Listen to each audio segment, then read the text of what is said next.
नमस्कार, आप देख रहे हैं देश रोजाना। मैं हूं बेनजीर हाशमी। बुलेटिन में बात करेंगे हरियाणा की बड़ी और खास खबरों की। यमुनानगर से बड़ी खबर सामने आ रही है, जहां सूखी पड़ी बोली नदी में अचानक जल स्तर बढ़ गया। लोगों का जीवन अस्त व्यस्त हो गया और जल स्तर बढ़ने से 20 से 25 गांवों का संपर्क टूट गया है। पुल नहीं होने के कारण लोग घंटों से नदी का पानी उतरने का इंतजार कर रहे हैं। आपको बता दें कि वहीं ग्रामीणों का कहना है कि पिछले करीब 30 साल से वो इसी परेशानी का सामना कर रहे हैं, लेकिन आज तक पुल का निर्माण नहीं हो सका। नतीजा ये कि मजबूरी में लोगों को जान हथेली पर रखकर नदी पार करनी पड़ रही है।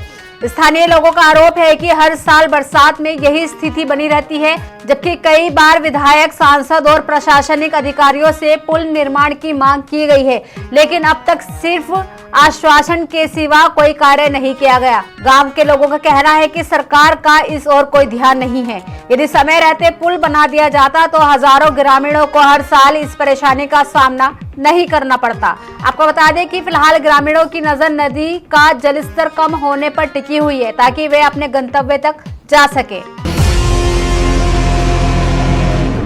वहीं हरियाणा के पूर्व डिप्टी सीएम दुष्यंत चौटाला ने इंद्री विधानसभा क्षेत्र में जननायक जनता पार्टी के कार्यकर्ता सम्मेलन की अध्यक्षता के दौरान भाजपा सरकार पर जमकर जुबानी हमला साधा। उन्होंने संगठन को बूथ स्तर तक मजबूत करने का संदेश दे दिया और साथ ही छात्र आंदोलन, कथित भ्रष्टाचार और सरकार की कार्यशैली को लेकर भी कई सवाल खड़े किए।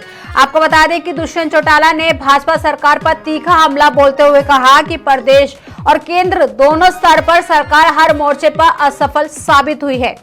उन्होंने आरोप लगाया कि जनता से जुड़े अहम मुद्दों पर सरकार संवेदनशीलता दिखाने में नाकाम रही है और लोगों का भरोसा लगातार कमजोर हो रहा है। दिल्ली में छात्रों के प्रदर्शन के दौरान हुए कथित लाठीचार्ज का जिक्र करते हुए पूर्व उप मुख्यमंत्री ने कहा कि छात्र नीट परीक्षा में कथित गड़बड़ियों के विरोध में लोकतांत्रिक तरीके से अपनी आवाज उठा रहे थे, लेकिन पुलिस ने उनके साथ गलत व्यवहार किया। साथ ही उन्होंने कहा कि अपनी मांग रखना प्रत्येक नागरिक का संवैधानिक अधिकार है और यदि सरकार समय रहते छात्रों की समस्या का समाधान करती तो हालात इस स्तर तक नहीं पहुंचते, लेकिन सरकार की ओर से अब तक कोई स्पष्ट और ठोस कार्रवाई दिखाई नहीं दी।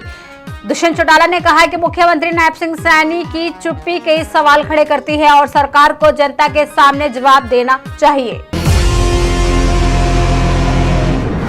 वहीं 25 जुलाई को नूह पुन्हाना में होने जा रही मेवात विकास संकल्प रैली की तैयारी युद्ध स्तर पर की जा रही है। दरअसल इस रैली में प्रदेश के मुख्यमंत्री नायब सिंह सैनी मुख्य अतिथि के रूप में शिरकत करेंगे।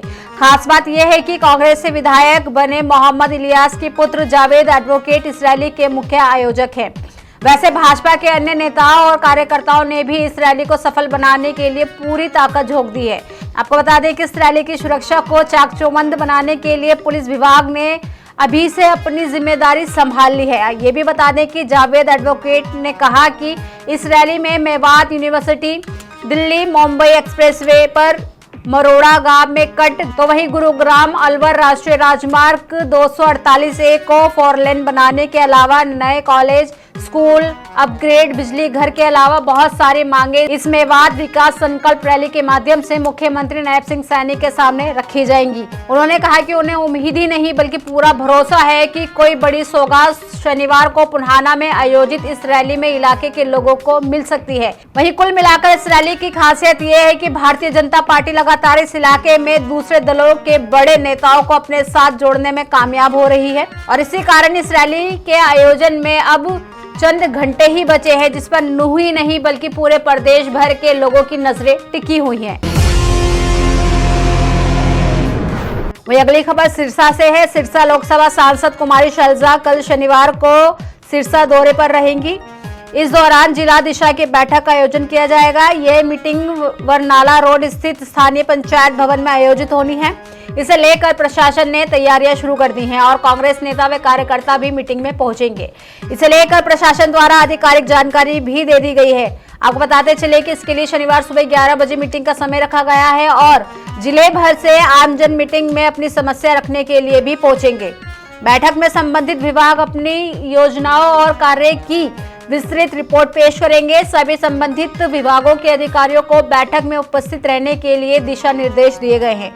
इसके लिए सभी विधायक, जिला परिषद चेयरमैन और अन्य अधिकारियों को निमंत्रण दे दिया गया है। वही बात करते हैं हरियाणा के मौसम की। हरियाणा में अगले 3 दिनों के बाद मानसून एक बार फिर सक्रिय होने जा रहा है। मौसम विभाग के अनुसार 27 जुलाई से प्रदेश में बारिश की गतिविधियां तेज होंगी और कई जिलों में भारी बारिश होने की संभावना भी बताई गई है। प्रदेश के अधिकांश हिस्सों में हल्की से मध्यम बारिश के आसार हैं। हालांकि फिलहाल किसी जिले के लिए विशेष मौसम चेतावनी जारी नहीं की गई है।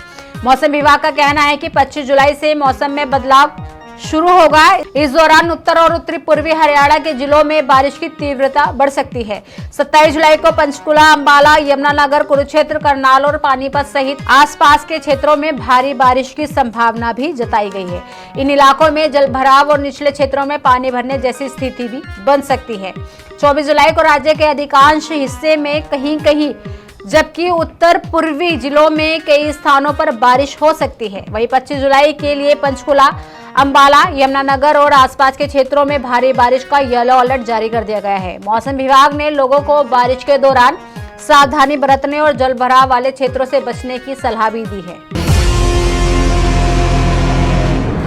तो ये थी हरियाणा की बड़ी और खास खबरें। कल फिर होगी मुलाकात ऐसी ही ताजा खबरों के साथ। तब तक के लिए बने रहिए हमारे साथ और देखते रहिए देश रोजाना। नमस्कार।